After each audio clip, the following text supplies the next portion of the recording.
ঝোলের পানি দিয়ে দিব সিদ্ধ হওয়ার জন্য যতটুকু দরকার।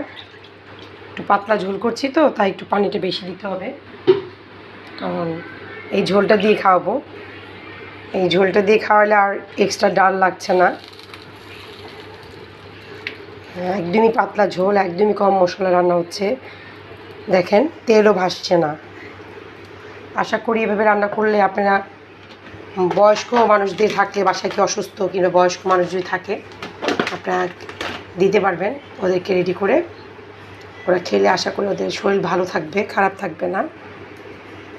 এখন আঁচটা বাড়িয়ে দিব। প্রায় 10 থেকে 15 মিনিটের জন্য আমি আবার ঢাকনা ঢেকে দিচ্ছি।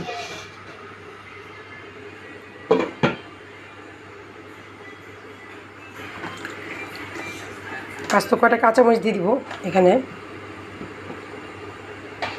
এটা ফ্লেভার, জাস্ট ঝাল হবে না কিন্তু ফ্লেভারের জন্য আস্ত কটা কাঁচামরিচ দিয়ে দিচ্ছি।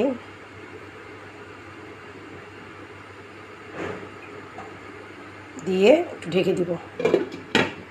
এরপর হয়ে গেলে 1 চামচ জিরার গুঁড়ো, 1/2 চামচ গরম মশলা গুঁড়ো দিয়ে নামিয়ে ফেলবো।